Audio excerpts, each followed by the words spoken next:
So today we have a pleasure to host New York City colorist Jan Klier, who will show you his top big features and workflows in Mistika Boutique. Hi Jan, thanks for joining us today. How are you doing? Good, thank you. Perfect. So for all of you who still don't know Jan, Jan has been working with technology and art for more than 25 years. And the last 10 years focused on video and film. He splits his time between the camera department as director of photography and post-production as a finishing artist. He works on edit, color, VFX, and sound. He has clients in commercial, corporate, and scripted productions, and is currently based in New York City. Jan has used multiple color platforms over the years. For many years, DaVinci Resolve was his primary color application. But last year, while looking to diversify his tools, he got intrigued by the launch of Mistika Boutique. After months of experimenting and learning, Mistika Boutique is now his primary color tool. So today he'll be sharing what he learned in the last year of using Mistika coming from Resolve and how to make it easier to harness the power of its color tools and why he prefers them. So after the presentation, we'll also dedicate some time for the Q&A. So if you have any question during the session, please place them in the Q&A panel, which is right next to the chat. And we'll make sure to answer them below after Jan finishes. In case that we don't manage to answer all of them, Jan is also happy to continue the discussion after the session on our Slack channel. I'll paste you the link in the chat box in some minutes. We'll also be doing a raffle prize among everybody joining us today. So you have a chance to win two very cool prizes. We're giving away Mistika Boutique annual license, and we're also giving away Boris FX Silhouette Paint OFX. So very cool prizes. We'll let you know the winners after the session. Just another comment before we start. I would recommend you to set your Zoom window to full screen. You'll see the interface better like that. Okay, without further ado, Jan, the word is yours. Thank you, Eva. So welcome, everybody. Eva asked me to do this for quite a while, so we finally kind of got it together. And as she said in her introduction, I actually used to work a lot on Resolve. And about a year ago when Mistika Boutique launched, I was very intrigued and got into it. And I've since then also talked to a lot of people who are intrigued with Mistika and they come from Resolve or other platforms and they played with it and find it sometimes a little bit more, well, I say daunting to get into it. And so I think it took me about 6 months and several real projects to really learn Mistika and its power. And I've since used it on, I don't know, quite a few actual client projects. And so what I really want to go through today is some of the things that I've learned, and with the perspective that if you're most likely coming from Resolve, what are some of the advantages that Mistika might have, and also how to, if you think like a Resolve colorist, how to understand some of the features of Mistika. So to get started, actually, what I opened here, I have like all the things that I'm showing today are actually based on actual projects that I did over the last 9 months. So the different projects require different problems and solutions. And so those are all real world examples on some footage that I can share here. So what I'm starting with here, and we're showing all of this in Mistika 10 here, and all of its features. The other thing that I should preface is because of that this is a Zoom presentation, I'm on a single monitor here. So we're using the single monitor layout. When I first started in Mistika, I also just had my single monitor because that's just how my monitor configuration was ideal. I have since then have the two side-by-side monitor, and I do highly recommend if you want to use Mistika that you do have the dual monitor setup. So two same size monitors next to each other. The user interface, while it does work on a single monitor, it is so much easier to use and so much faster to use on two monitors. So you really only get the full power of Mistika if you have the time, and it's particularly having the time, space, and the visual monitor next to each other, so you don't have to jump back and forth. So with that, I want to actually jump in and talk about the color the stacks that we're usually using, and also to preset them ahead of time. So a lot of times we do talk about different color management. So what I have built here is a standard set for Arilog C and ACES, and then actually this one should be red, and then also just a main color stack. The reason we're actually looking at this one first is that these are good presets that you can save, and then you can recreate them and then work faster later. So what we're starting with here is, so where it says dummy one, and I'll explain in a second why we're using dummy one here, is we have a standard color node for just a pre-grade. And when I double click on it, now it switches to the other monitor where we're actually seeing the visual editor. So if you're working on 2 screens, that would just show up on your second monitor. Then above that, we're using a unicolor node where we're going from, in this case, Arilog C, area white gamut, and then we're converting to AP1 and ACES CCT. And there have been already a couple of tutorials on how to use ACES. So I'm looking at the bigger picture here. You can already go back to the SGO tutorials about ACES that cover that. Then we have the main color node, and then we have the ACES ODT on top. And then of course here, we're selecting again ACES CCT, the CCT here, and then WEC 709. So that's a standard setup. What is interesting in between is that I have a standard preset color node, and in a color node you can have multiple vectors. So think of it as in Resolve, as that is your main node tree. And so over time I've established a standard sequence. So I have an empty node for matching. I have a key vector, and it is early here so that when I make any other changes, it doesn't impact the key, and I'll talk about how to use that. Then a standard exposure vector, a color vector, something where I can go into some more detail, some extras that might I want to do, maybe a vignette or something like that. And then I pre-save that for revisions and DP nodes. So that's very similar to what we're doing with a fixed node tree. So you can actually set this up here. And then you can have different versions here for red or whatnot, or you can just have an individual color node, and it's the same layout. One of the interesting things that you can do with Mistika is that you can set up templates. So in this case, and this is where that dummy node comes in. In fact, if I didn't have this dummy node, if you wanted to create one, you go under Effects and then Dummy One. And what that does is it's essentially a placeholder for footage. And then what you can do is if you select this entire stack and say that you want to group it in Command G, it does save it as what is a template group. And a template group is essentially a set of pre-configured stacks that you then can set on top of some footage, and it does everything that you have. The second advantage of actually doing this is that we can save presets into the presets FX window. You can only save an individual node here in a preset. However, that preset could be a template node, and then you can expand it. So we'll come back and you'll see how we actually get to use them. If you want to unexpand it, Shift-G will essentially reset this, and then you see the individual layers again. So let me just turn this back up here, and we'll get rid of this just to kind of for good housekeeping.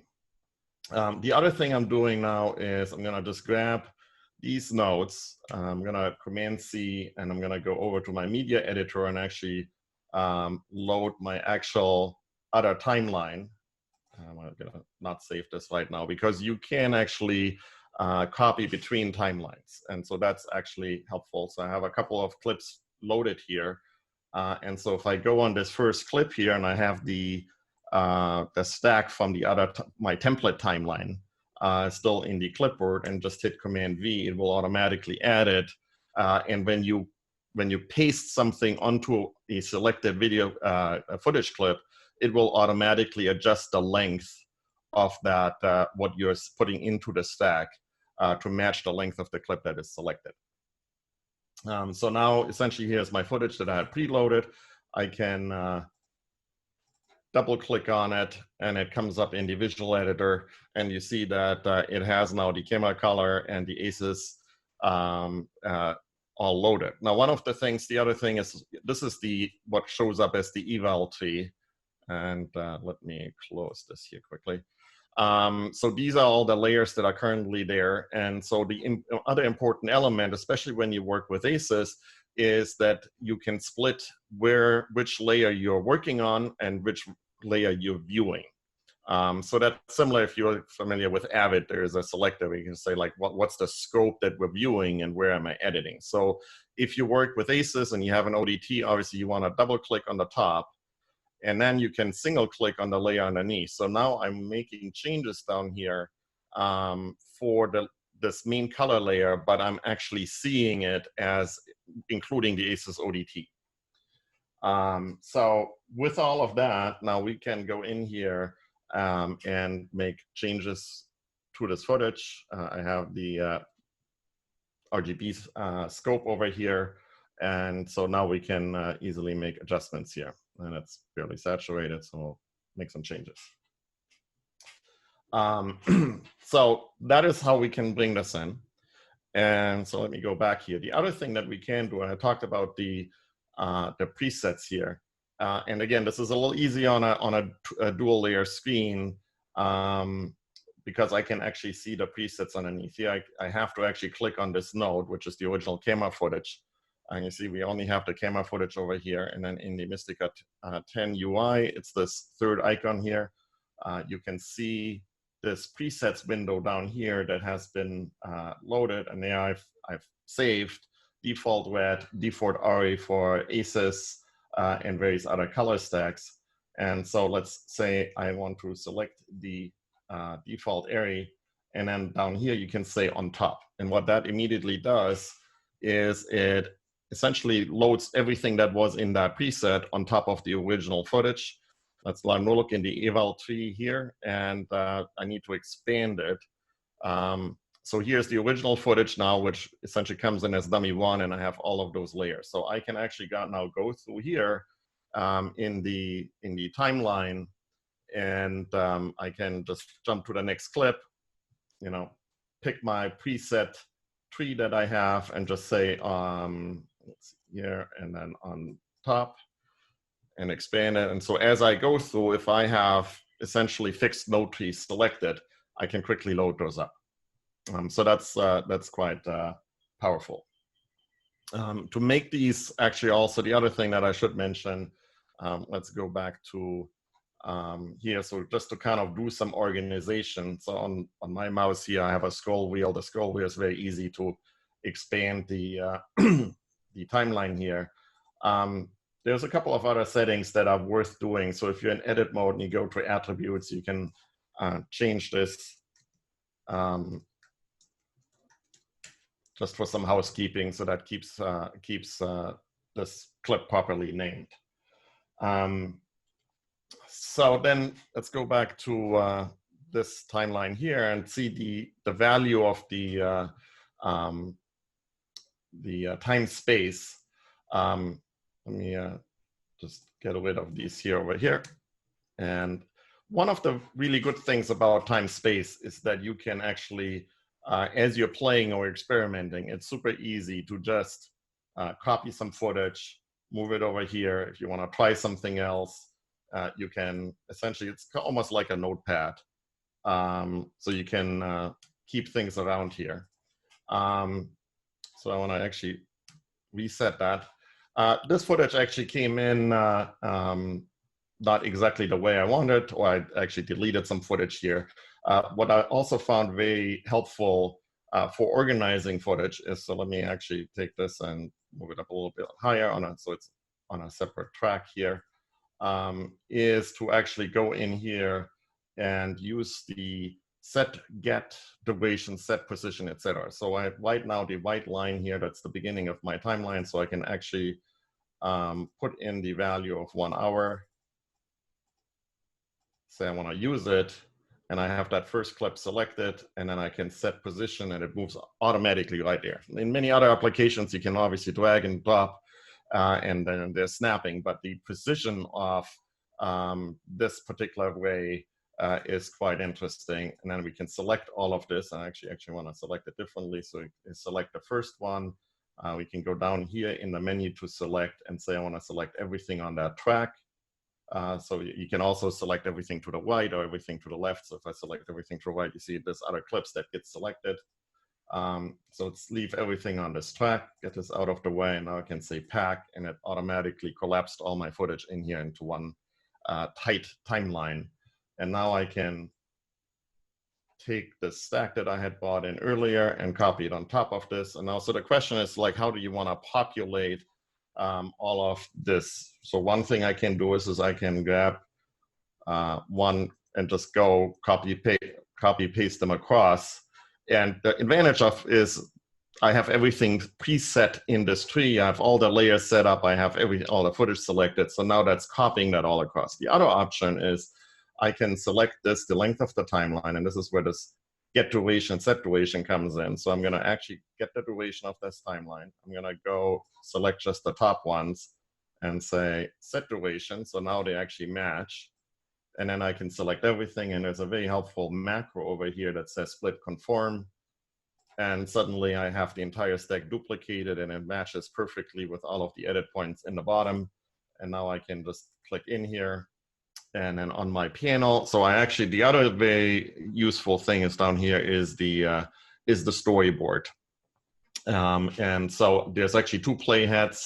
The white one is the one that you're currently working on. The red one is the second playhead or head B that you can copy from. And so on the tangent panel, when you configure it, you can easily step forward and backwards. And then I map my other keys where I can just move the wet head, or you can just click, single click moves the red one, shift click moves the white one, and then you can copy grades from one to the other. So that is very helpful, and so you're very, very fast to work here. So this is really kind of like some of the things that are really, really useful in terms of managing a larger grade in Mistika, where the time space is so much more flexible than a standard timeline that you might find in DaVinci Resolve or in some of these other tools. And if you want to just duplicate something across the other timeline, the other thing that we can do, I was going to get to that a little bit later with version management, is like, let's say I graded this entire timeline. I can simply go in here and say, hey, I want to actually, these are all my grading notes. I'm just going to copy them up here. And so now I have, this is my original grade. So I'm going to just select all of these, and I would bypass them with the D key. And I can also lock them so I don't accidentally change them. And so now essentially I can go into here and make changes to the grade. But if I wanted to see what I had before, I simply disabled the new grade layer versus the old one, so I can switch back and between these grades. And you can obviously stack that as many times as you'd like. There's no, if you have a third revision or a fourth revision, you can do that. And if that gets too unwieldy, then you just copy your entire timeline and move it over here and keep working there. Well, because the track was locked, it didn't do it. And then when you render, if you have multiple on here, it's pretty easy. You just select, you click the yellow edit scope, and then when you go to the output tab, that's exactly what will be rendered. So that's essentially in and out point for windowing. So it's kind of like a desktop surface, and you can make it messy, you can keep it clean, but it is very versatile in terms of working fast with different versions, different grades, etc. All right, moving on to other topics. I'm trying to keep an eye on the clock here. I have a couple of other clips here. So these I parked there and I just hit those. So with the H key, you can hide and unhide it. What I do want to show here is a feature that I really like about Mistika. I just created a 50-minute documentary that had an enormous amount of B-roll, all different cameras, you know, footage from old TV stations. It was quite challenging to make it look good. And so what you really need is something that manages it, that can get you the picture very quickly into the pocket. So I'm going to put a standard color node on here, and I'm not going to do too much to it. Let me turn the presets off here. I'm really just interested in a single vector here. And so we have the RGB scope up here. And then also what we've in the printer light panel in Mistika is outstanding. It's always been good. It's now easier to use down here. So I'm going to show what I'm doing right now. You can do it both with the printer lights, but actually the tangent panel also super helpful here. And the way that the tangent panel is laid out, I do have the whole 6-part panel. So with essentially 3 button panels, which gives me additional functionality. And that is worth it, even though you can do your own mapping. What I want to do on this shot here, and this really goes to the tangent mapping, but I'll show it also with the printer lights, is that on the tangent panel, I have on the knobs right now, if I'm in the primary color tool here, I actually have offset, contrast, and then I have the same thing, offset and contrast for each of the RGB channels. So I have like a standard sequence that I'm using to just balance a shot. So the first thing I'm going to do here is I'm going to just turn the knob for blue contrast to kind of spread it out roughly the way the other ones are spread out, and then using the offset knob to kind of just move it into that same thing, and already the white balance and that yellow cast is gone. I can use the overall offset to move it down and the overall contrast to get it into the pocket, and that's already looking better. So then the next step is I'm going to go over to the bands, and those same knobs now actually give me saturation, the overall saturation. And now I actually have a contrast by band, and so that's the next thing I'm doing. I'm going to go into the mid-tone contrast and kind of just set the density, and then on the dark contrast and then the white contrast, just kind of stretch it out the way I want. And actually one thing I skipped over, if I'm in primaries, I might go over and switch to soft clip and just bring those highlights down a little bit. So back to bands. I can also go, and so I have what I have, and I'm using my panel here to operate that. But those same values, you can see them down here. They exist all down here. So you have black hue, black saturation and contrast. You have the same thing for mids, and then for white or the highlights. And so those are exactly mapped onto the knobs. And so I might actually lower the saturation in the darks. I don't know, maybe we just change the hue in the mids a little bit. Get a little bit. And then the next thing is I'll go over to the fixed vectors. And so in this case, in this shot, there's not too much that's off, but you know, we have this little wet, I'm not sure, it seems like a flower. So now I have saturation, and again, the knobs are mapped for saturation, RGB, CMY. U is right underneath it, so it's super light. Let me just turn the U knob for that boy's jacket here, so I can quickly make some adjustments here. Well, maybe we'll get a little bit rid of the yellow saturation. And then so that kind of gets almost any challenging picture into the pocket very quickly. One thing that I might then do is just go on several locations. I might go into the saturation versus saturation curve here. We're going to add the default points, and then I might, you know, let's say if I want to be equivalent to like a color boost, would be just to raise the least saturated values a little bit. So that's a standard sequence. I can go to the next shot here. You know, kind of use the same principles I think I don't have missing a color node here, so I'm going to add a color node very quick and go back into the visual editor. And so the same thing in primaries. We're seeing in the RGB scope, it's obviously blown out a little bit, so we're going to go contrast and offset, go down and can change that a little bit. And so you see it's all this footage here. There's another shot here. I need to add another color node. I should have pre-added those. Let's see, wrong one. Right here.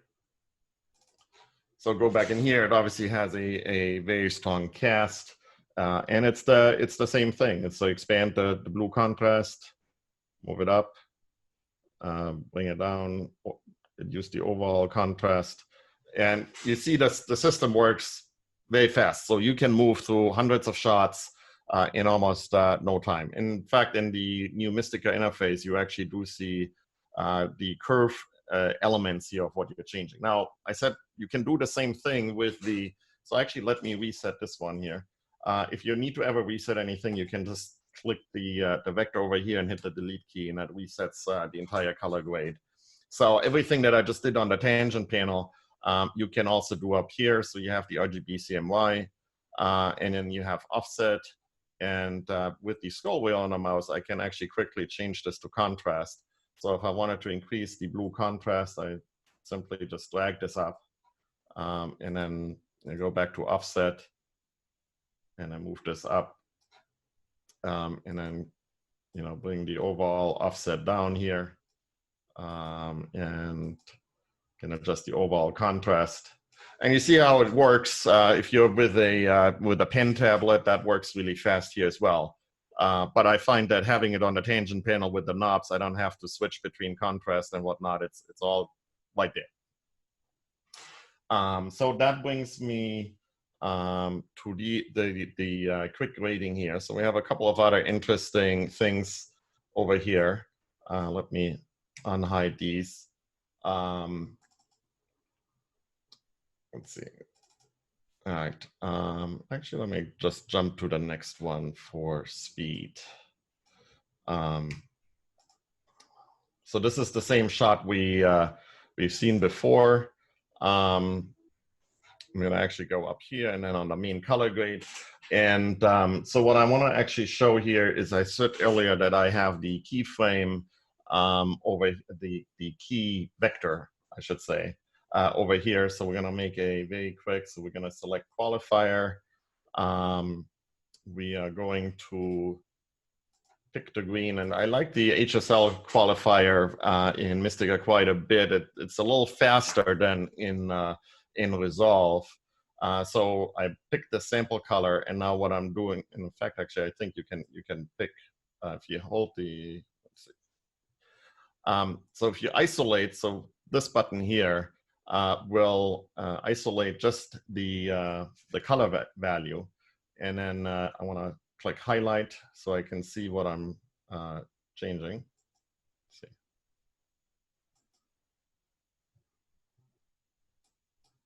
There we go. So I can, with the mouse, just move this around, and they're also mapped to the tangent panel. So so I can increase this color, but I'm only looking at the color value I'm selecting, and then I can just click over here on the saturation, and it toggles, so it automatically turns the other one off, and I can select just the saturation range that I'm interested in, and then I can do the same thing and just select the brightness range I'm interested in. And then when I turn the last one off, I should see the end result. And I think I have too many colors selected here. So now we're getting closer here.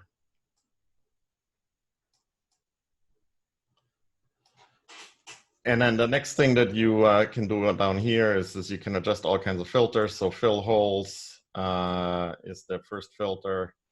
And then you can drag it to fill in those holes. And that's very similar to what you are familiar with, remove sparks, what you're familiar with the HSL refinements from Resolve. You have the key blur down here. So we're making all of those changes. So let's turn highlight off. And so what I want to actually now show is this, I made this in the key. So now let me go to detail and one of the other vectors here. And now one of the things I can say here is I want to actually select, and in this case it is vector 2 because V2 is the second vector in the stack. And now I essentially selected a key from a previous layer. And so now if I just turn the saturation, it just turns the saturation off based on that key. So one of the things that you can do here, and so it takes a little while. I mean, in Resolve, you're used to key mixers and having all kinds of key entry points. All of that can be managed via all of those key settings here, where you can select a key, and we'll see an example here where we're also bringing in a key from an external mat. So this is just essentially routing a key from a previous layer in this vector stack to a later layer. So then the other thing is I'll show this quickly over here. I did actually bring in a external mat. This particular shape, I mean, you can HSL key it and it works fine. But in this shot, actually, you see it moving. And so actually doing a proper rotoscoping, which I did in Silhouette quick, is actually easier to do. And so to do that, let me go back to my color node here. And so instead of actually, so let's just reset this key so it is definitely not there. And I had, let's see, we're in primary, and I had to reset the saturation. So let's get this back here.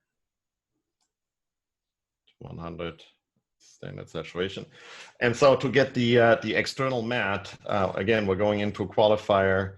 We have selected and then now if we go into the drop down, I'm going to select into, which is the second input. So all of those nodes in the stack of Mistika, they can have multiple inputs.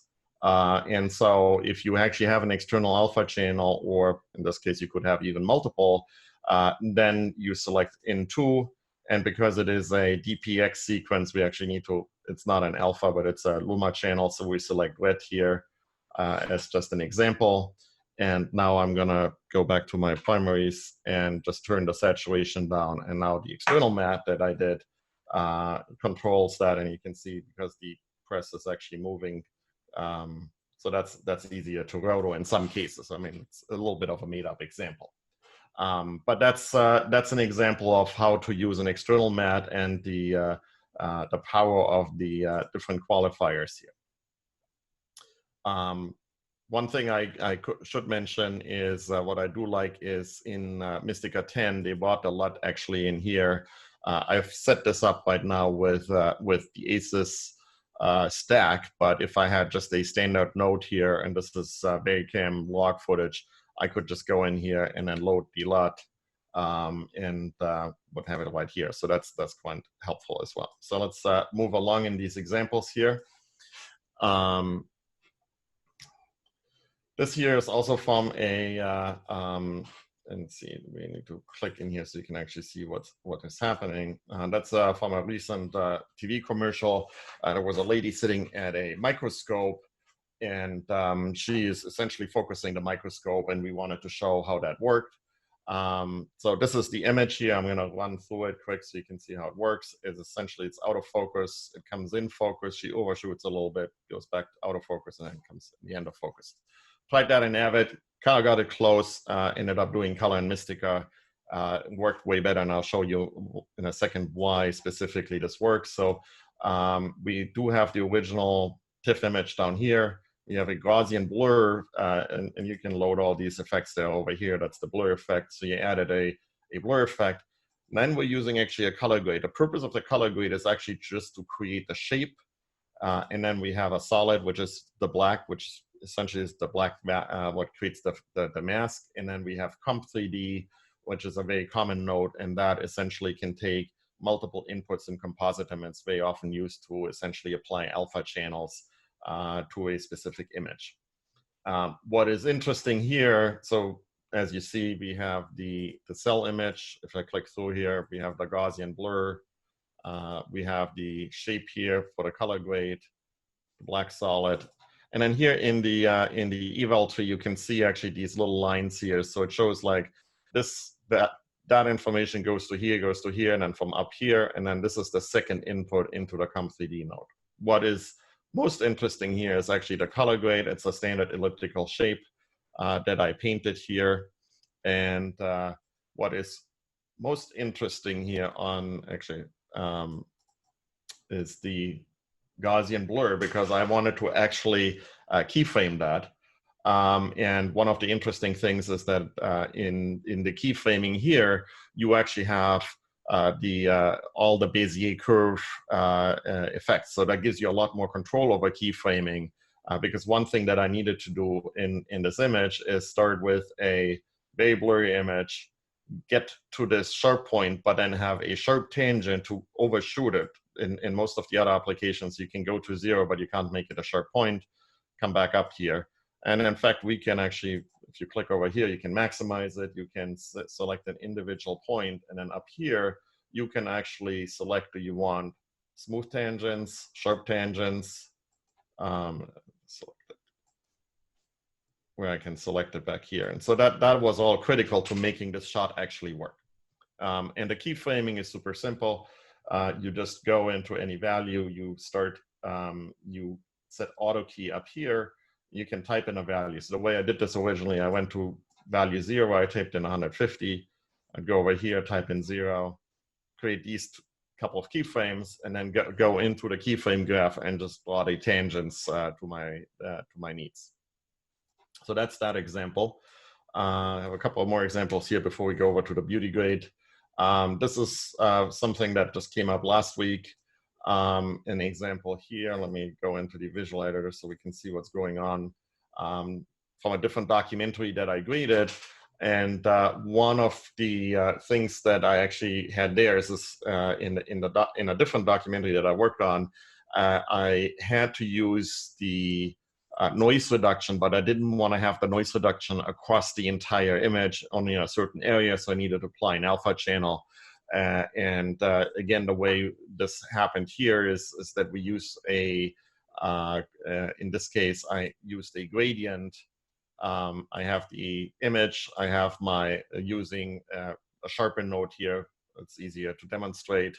And then I used the comp3D to essentially fix this. So if you look in the sharpen node, the sharpen is through the entire image, and then applying the gradient to it allows me to only have the sharpening in the front, but not everywhere.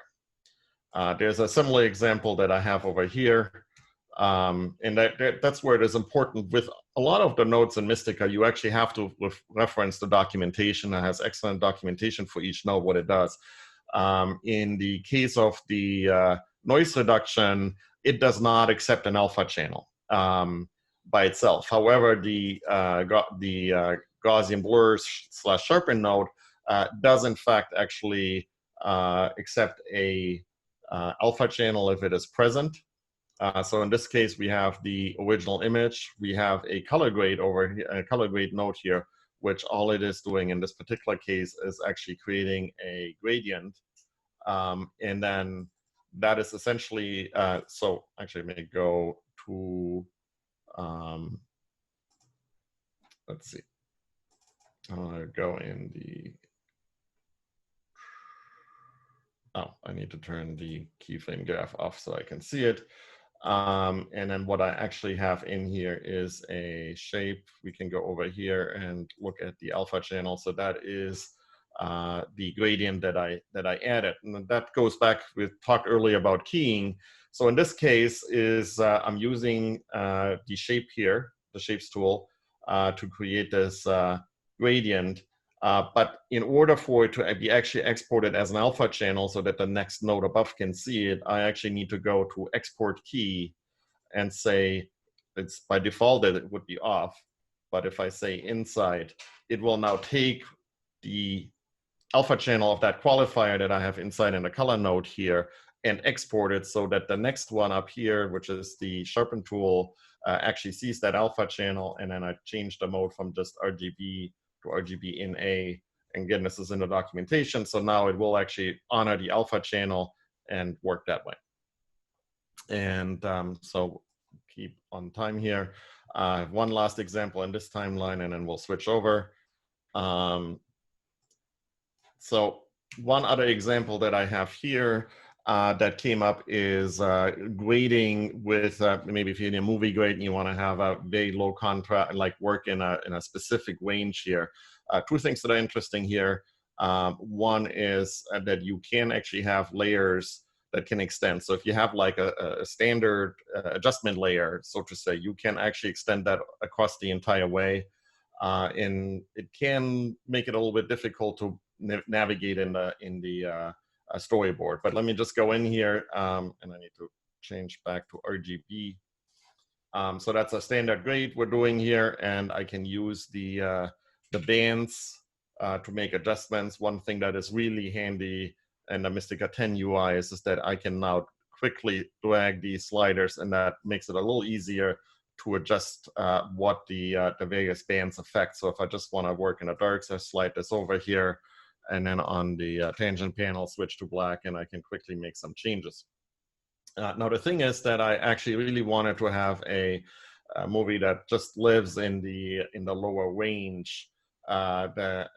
And I could certainly make adjustments to the bands so that I can still have the right setting. But what actually is easier is if I do that in the regular range and then have a second node on top. And then all I did here is I went into the curves layer and essentially dragged down the RGB curve, and we could adjust this further like this. And we can go in and actually change the Luma curve as well. And essentially after the film is graded, find the right setting to bring all of this look, and this can then be across the entire film. So is that option here. So that's all on this timeline. Let me, for the other one, I do need to exit Mistika quickly and switch projects. So I'm going to go out here and load the other timeline. So we're going to, and this YouTube channel is there for a purpose. I'm going to switch quickly because this other project was in 2.8K area. So I'm switching resolution here and relaunching Mistika. So let's get the wait period here. And I see it's 2:45, so I'm going to go super fast through this here so we have some time for questions and answers. That's great. I'm sure that many people have their questions already, but I think we can hold on for that one. Yeah, I'll go fast.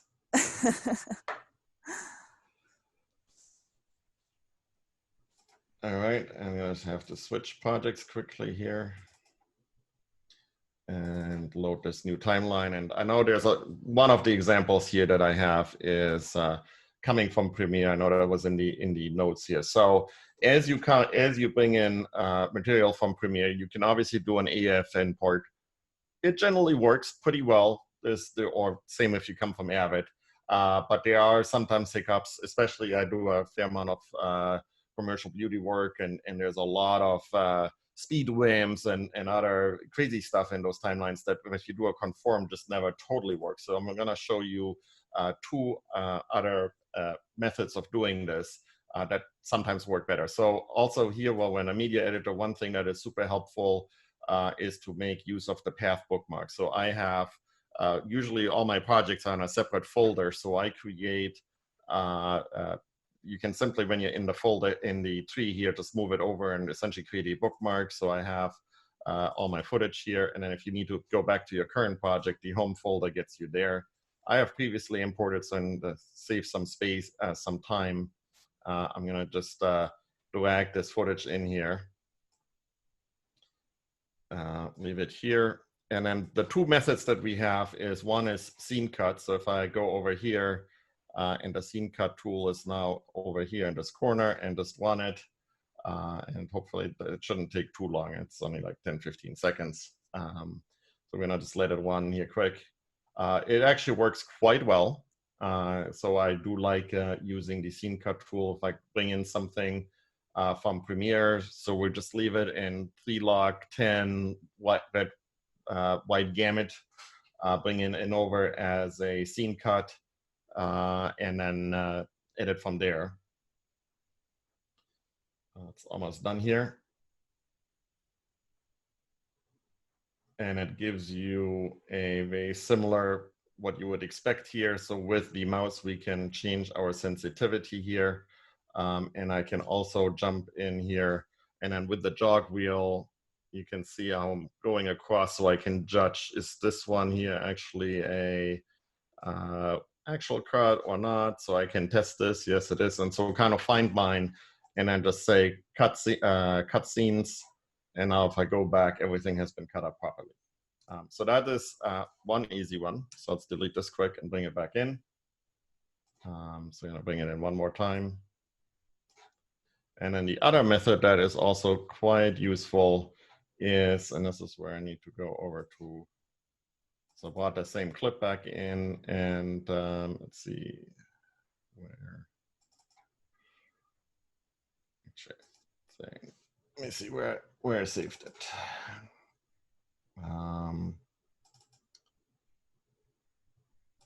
There it is. So in this case, I saved an EDL. So I'm going to double click on the EDL, bring it in. I say, do not try to link clips. And I say next. And it takes a second. It loads the EDL. And for some reason, sometimes it puts it in an odd place. So yeah, if you brought something in and you don't find it, just expand that time space and you shall find it eventually. So let me just align it on top of here quickly if it actually does snap. And this is where the same macro we used earlier, macros, split conform. And that now has cut. It's essentially a reconform EDL. I bought that EDL in without clips just to bring that. Now I can actually delete the EDL. And again, I have my timeline perfectly cut up according to the EDL. So those are two other ways you can bring footage in from Premiere if your AF import exports don't work so well. So now we have this is the timeline I worked on earlier here. This is from a beauty project that I did. And what you can see here is a very similar layout.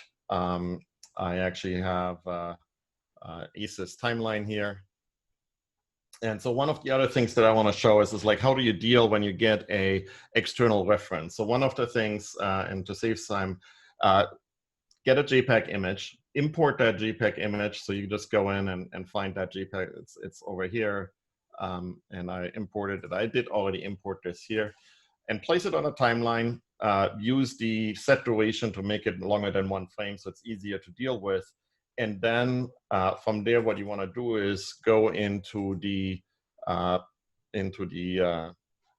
presets, and actually create a new preset. So just create a new one, and that will save it, and it will come in handy very quickly. One thing while I'm here, I should mention, and you see there's a lot of topics, and we can go into some of those in more detail. There is 9 presets down here, so I can take what you saw earlier with the Ario to Wed templates that I had. You can select one of these, and then down here, define it on this key, say define, and that maps it to 9 banks that are actually on your tangent panel. So there's 9 buttons. So as you're going through the grade, if you want to actually add one of those, it's super simple to add it. So now let me go back, and actually I want to go to the original shot that I was grading here. So this is the ungraded shot. Now what I want to do is go to the, I'm going to turn the snapshots on, show snapshot, and we're going to go to a show split view. Let's see, it is, oh, it's not cooperating with me now.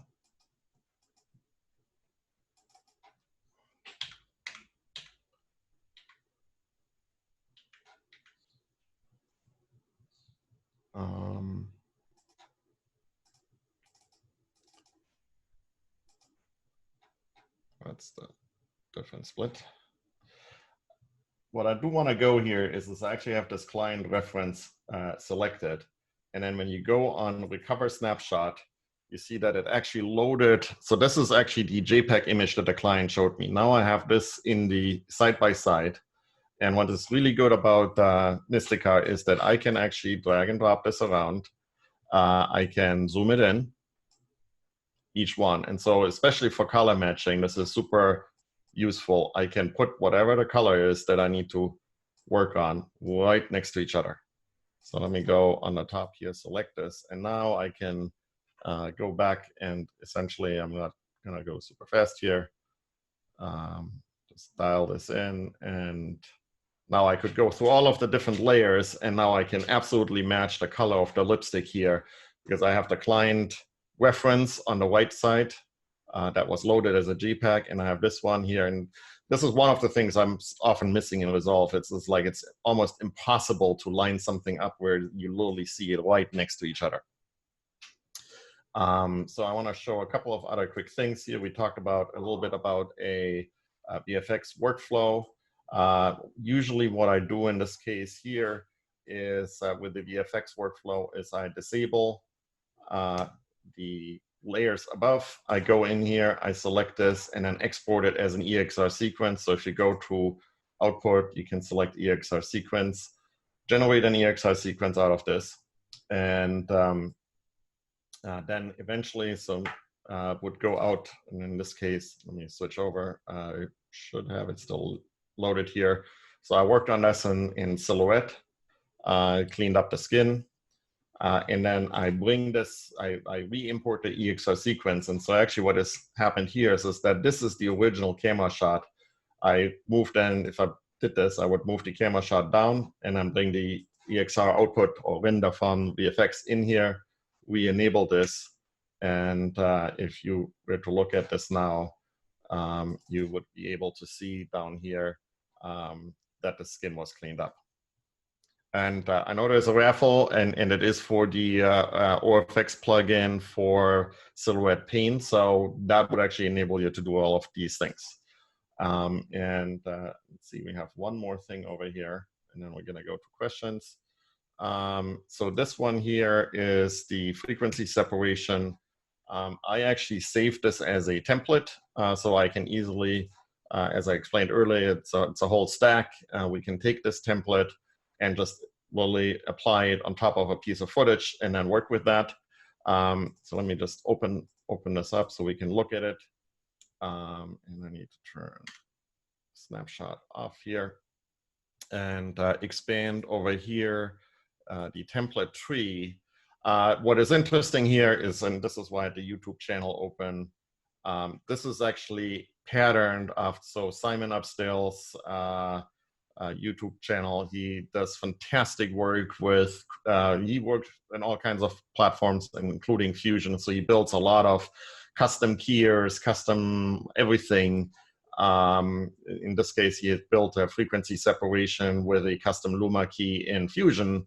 And so I essentially translated this into Mistika and turned this into a template that I can now simply apply on top of the original clip.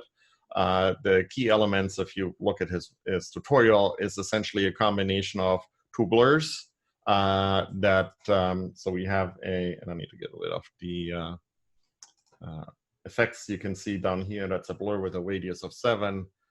There is another that has a radius of 8, and that's those are the two frequency layers. The other key element to that is actually the channels element here. It's the channel ops. And so if you're familiar with Fusion or any other VFX software, very often you get into channel ops. So in this case, you have R1 and R2, and we're actually doing a minus operation, and we're subtracting half. And then there's another channel operation with a multiply by 2, and then there's a final channel operation up here that does a -1. And so without dissecting that, if you watch this tutorial, and I'm happy to share this particular tree, what I really want to demonstrate here, there's no built-in frequency separation plugin for Mistika, but similar to Fusion, it has all the components that you can work your own. Then by setting up as a template, it's super easy to apply.